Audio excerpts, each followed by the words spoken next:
Oke, assalamualaikum warahmatullahi wabarakatuh. Again, balik lagi ke YouTube channel aku, teman-teman. As I remember, this is first time kita on cam. Kayak face to face. Soalnya video-video sebelumnya itu aku kebanyakan membahas about materi sama mini tryout untuk Prometric examnya.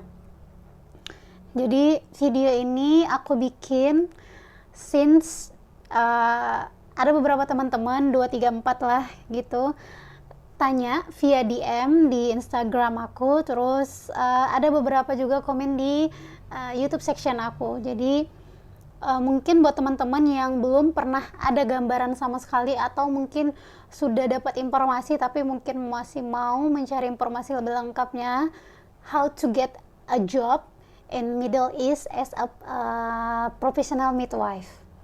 Jadi aku udah rangkum nih beberapa pertanyaan dari teman-teman supaya aku nggak lupa.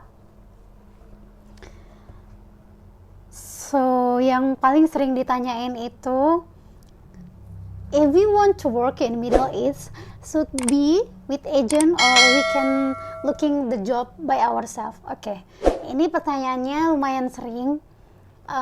Aku bisa bantu jawab tuh, you can, but kamu bisa pakai agent, but kamu juga bisa sendiri gitu kan. Pertama, kalau pakai agent sekarang kan udah ada program G2G. What is that? Dari pemerintah. Sorry teman-teman, lagi hujan, aku takut.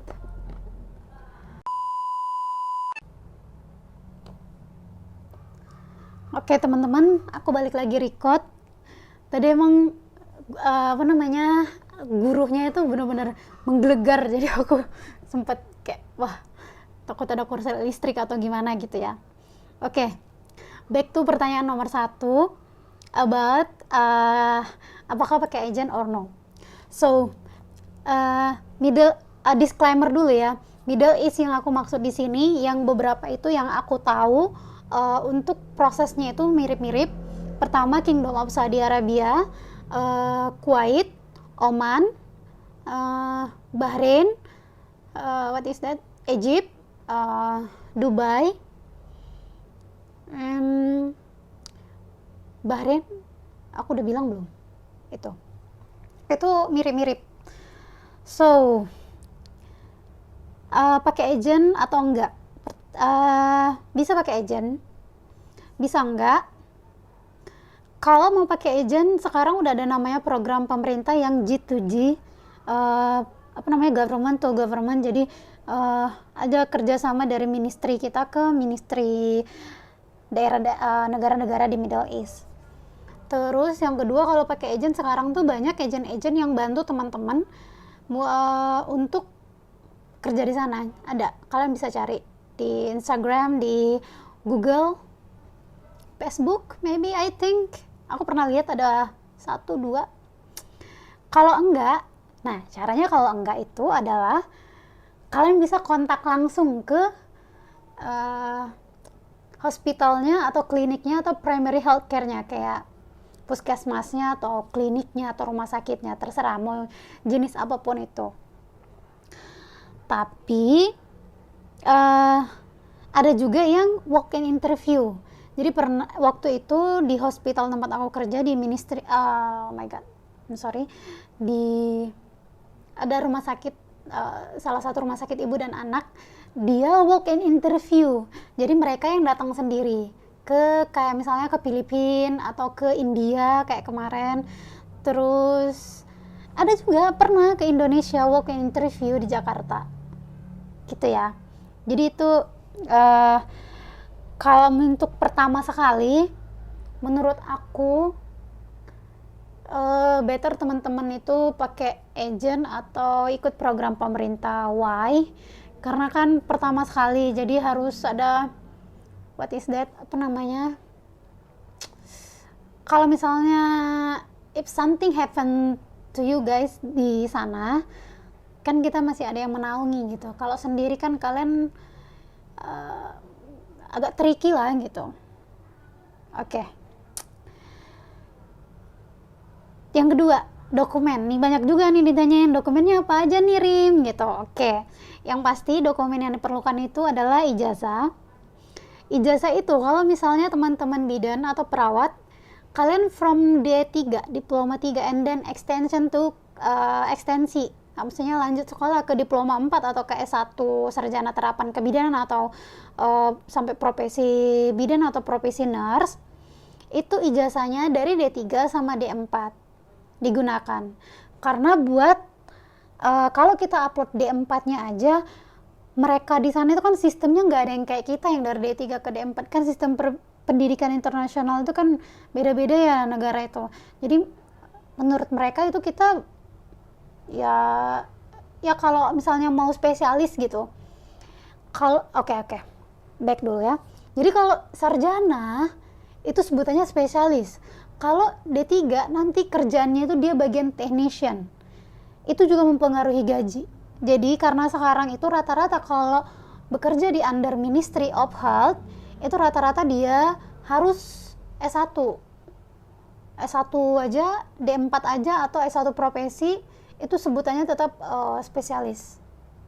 Kalau kita pakai D3 itu technician, itu nanti akan mempengaruhi gaji juga. Dan kalau di Ministry of Health itu minimal tuh ya sarjana. Jadi kalau untuk diploma 3 memang ada yang terima kalau ministry, tapi biasanya dia ditempatkan di klinik atau di primary healthcare kayak puskesmasnya. Tapi kalau swasta itu masih bisa di klinik, di rumah sakitnya juga. Kalau private sector ya. Oke, ijazah D3, D4, S1 dilampirkan dua-duanya, transkrip juga, terus STR aktif, CV in English, pas foto, kalau punya surat pengalaman kerja juga itu, terus what again, surat izin. Nah ini surat izin dari suami buat yang udah berkeluarga, sama surat izin dari orang tua kalau yang masih tinggal sama orang tua. Dan kalau dari awalnya dokumen kalian itu sudah full in English, nggak usah ditranslate. Tapi kalau belum, itu dokumennya harus diterjemahkan di English and Arabic, better. Tapi kalau misalnya dananya hanya mencukupi untuk yang translate English aja, ya nggak apa English aja. Kalau mau yang Arab aja, better Arab aja. Tapi based on my experience ya, aku translate dua-duanya. Jadi semua dokumen yang kalian punya itu translate ke English dan Arabic. Oke? Karena itu bisa memudahkan approval waktu kita bikin data flow. Oke. Kita ke biaya. Nih juga teman-teman banyak yang nanya nih. Ini biayanya gede nggak gitu ya? Oke. Jawabannya tergantung ya teman-teman. Misalnya kalau pakai agent atau enggak, itu juga kan kita harus bayar agent. Nah kalau pakai agent itu sekarang, even sama pemerintah, aku kurang tahu sih, tapi pasti adalah untuk bayar gitu. Kalau agent swasta sekarang yang aku tahu tuh around 20 until 35, kayak 20 sampai 35 juta.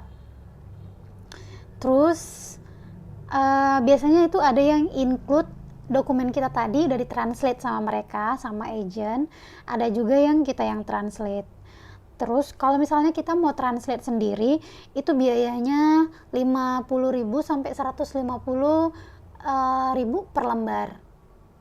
Yang udah translate ke English ya teman-teman, bukan ijazah kita itu. Jadi misalnya kan, let's say ijazah kita itu cuma 1 lembar kan, yang S1 atau yang terakhir lah, anggaplah itu D4.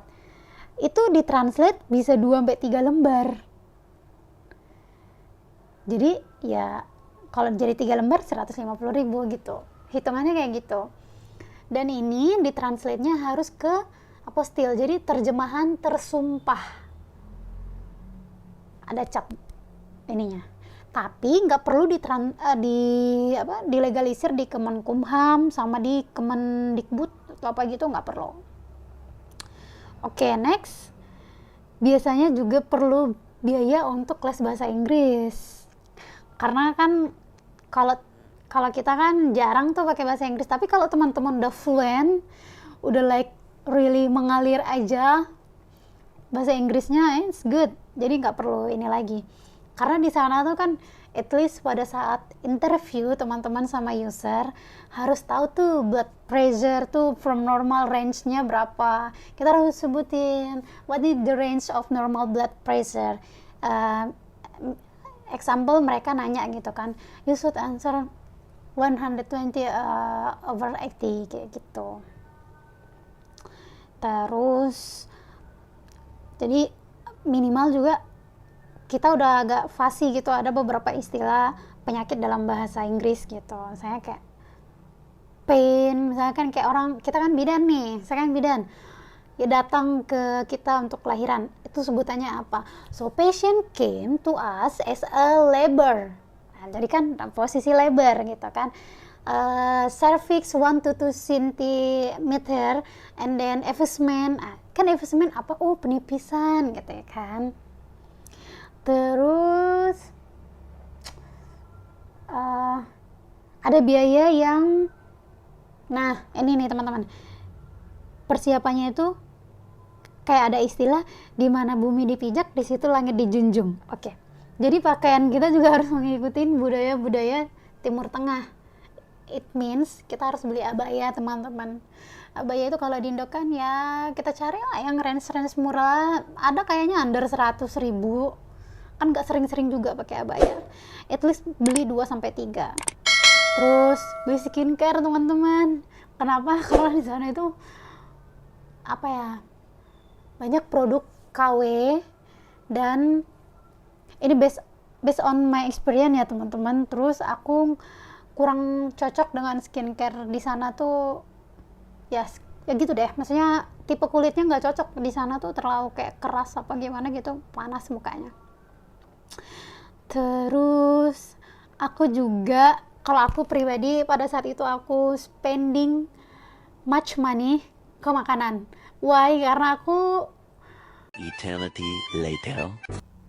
Oke, jadi kenapa aku spending much money di makanan? Karena aku tuh sangat picky eater ya teman-teman. Jadi even di Indonesia pun, walaupun lidahku itu sebenarnya sangat Indonesia banget, tapi nggak semua makanan itu gitu aku suka. Kayak pas nyampe sana kan, karena aku bakalan mikir tuh bakalan beda banget gitu makanannya, kayak misalnya Arabian style, Sudanese style, Indian style, what is that again, Nigerian style, Philippine style, itu makanannya kan beda gitu. Jadi ya udah aku bawa banyak makanan kering yang kayak sambal-sambalan, kayak apa namanya, kentang-kentangan, tempe-tempean yang kayak gitu, aku bawa kayak gitu sih. Terus ya biaya yang paling gede sih itu ya menurutku, yang lainnya tuh ya kayak perintilan lah gitu. Terus nih untuk ujian prometrik bidan, aku benar-benar doain teman-teman yang benar-benar mau kerja sebagai professional midwife di Middle East, semoga lulus ujian prometrik exam one shot, sekali ujian langsung lulus. Why? Karena without Saudi Council, teman, kalau kalian nggak lulus prometric exam dan nggak punya Saudi Council, ya nggak ada gunanya, nggak bisa gitu. Jadi Saudi Council ini mirip kayak STR, surat tanda registrasi. Di Indonesia pun kalau kita nggak punya STR kan kita nggak bisa kerja di bagian kesehatan kan, maksudnya yang, karena itu syarat mutlak gitu ya. Sama kayak di Middle East juga gitu, kalau nggak punya konsil, nggak terregistrasi ya, kayak registered midwife, registered nurse, itu ya nggak bisa. Terus ujian prometrik itu susah, kalau menurut aku pribadi susah. Jadi benar-benar kalian harus belajar dan fokus. Pada saat itu aku share pengalaman aku sedikit ya. Aku ujian itu cuman punya waktu 3 minggu buat belajar. dan itu juga during Ramadan pada saat itu. Jadi selama 3 weeks itu aku bener-bener yang fokus, aku nggak main handphone sih, tapi untuk ngelihat materi-materinya terus latihannya gitu. Jadi aku bener-bener yang sangat belajar kayak gitu. Terus untuk ujian prometrik biayanya berapa? Nah, ini lumayan cost-nya agak gede ya, gede banget sih menurut aku. Tapi pada saat itu untungnya karena kita udah dapat salary kan from hospitalnya, jadi lumayan ngebantu tuh. Pertama untuk ujian prometrik itu kita harus daftar data flow dulu. Nah, data flow itu teman-teman around 800 SAR. Terus habis itu kita daftar mumaris. Kalau udah selesai data flow-nya keterima, kita daftar mumaris itu around 240 real.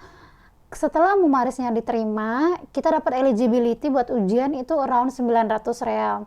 Pada saat itu aku karena bayarnya dalam dolar, sekitar 923 real. Habis itu kita setelah dapat eligibility, baru kita daftar ujian. Nah, daftar ujiannya itu around 200 real. Setelah ujian, misalnya kita dinyatakan lulus, amin-amin semoga lulus.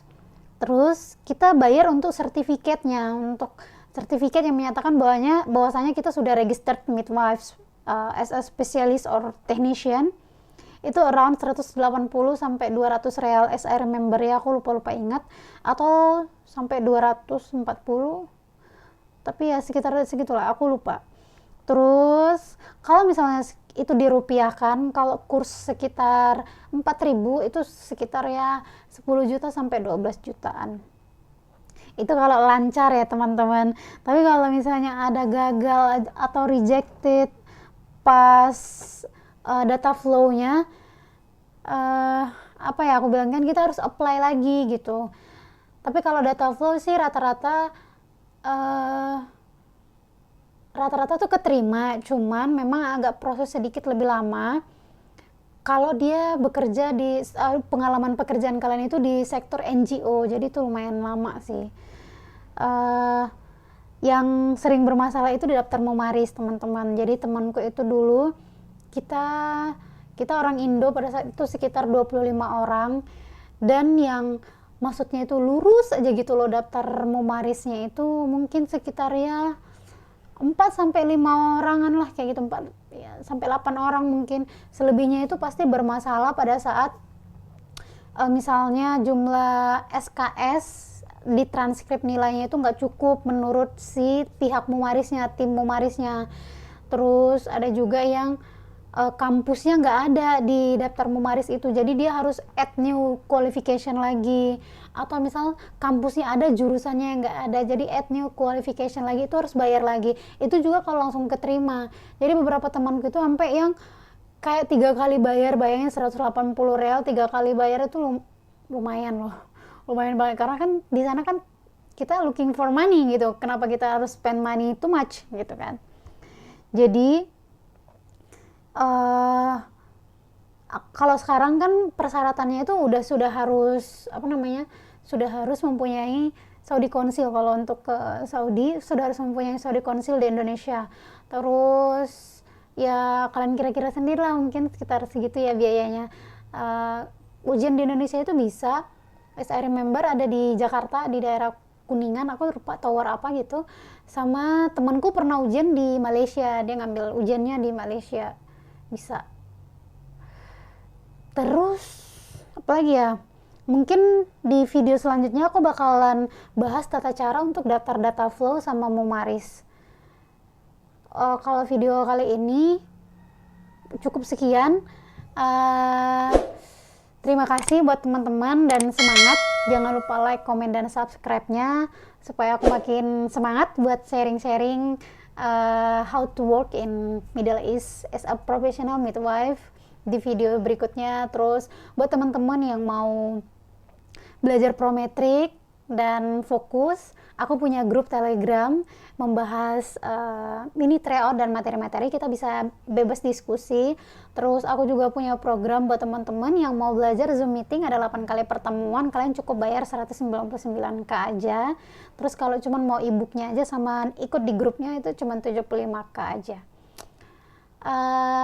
Teman-teman feel free to chat aku buat tektokan di Instagram boleh, di komentar di bawah juga boleh. Mungkin sekian dulu. See you in the next video and bye bye.